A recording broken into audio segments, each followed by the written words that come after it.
Few horror films in recent memory left as lasting scar as Hereditary.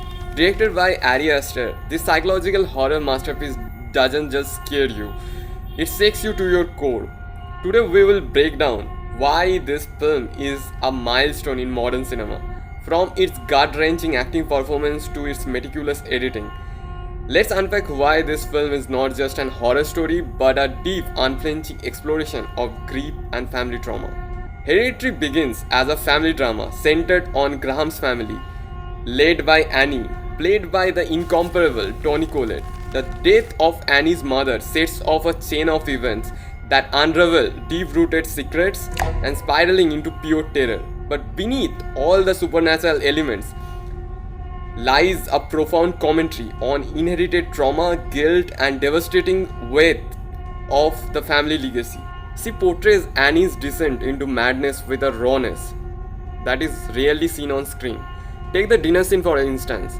Her outburst is layered with pain, frustration, and repressed anger. It feels almost too real, like we are eavesdropping on a private family meltdown. Her range is unmatched, seamlessly shifting from vulnerability to outright terror. It's criminal that she didn't receive an Academy Award nomination for this role. And while Cole steals the show, Alex Wolff as Peter deserves his flowers too. His portrayal of guilt and fear hauntingly authentic, especially in the aftermath of Charlie's death. What truly genius about Hereditary is how it builds its character before tearing them apart. At first glance, Grahams are a typical dysfunctional family, but as the story unfolds, each member reveals a layers of emotional depth.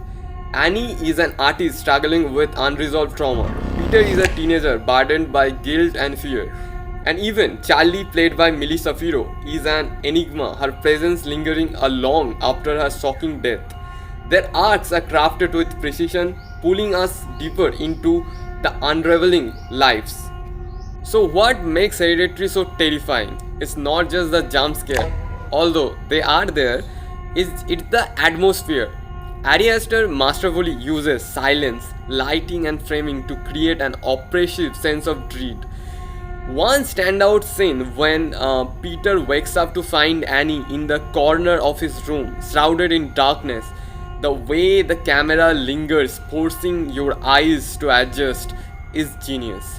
It's horror rooted in the primal fear of unknown. The editing in Hereditary is surgical, amplifying tension in ways you don't even notice. For example, the way the scenes transitions, like seamless cut from miniature house to actual Graham house, blurs the line between reality and Annie's psyche. Editor Jennifer Lame and cinematographer Paweł Pogolski deserves immense credit. The slow zooms, static wide shot, and tight close-ups trap you, make the audience feel as suffocated as the characters. At its core, Hereditary, it's about the inescapable nature of family legacy. The supernatural elements are a metaphor for the trauma passed down through generation. Ari Aster waves these themes with such intricacy that even after multiple viewings, you will notice new details, like the symbolism of the miniature representing the character as pawns in the larger sinister game. That's it for today's deep dive. If you enjoyed this analysis, don't forget to like, subscribe, and comment below on your thoughts on Hereditary. What did you love? What did you hate about it? Let's keep the conversation going. Until next time, stay curious and stay haunted.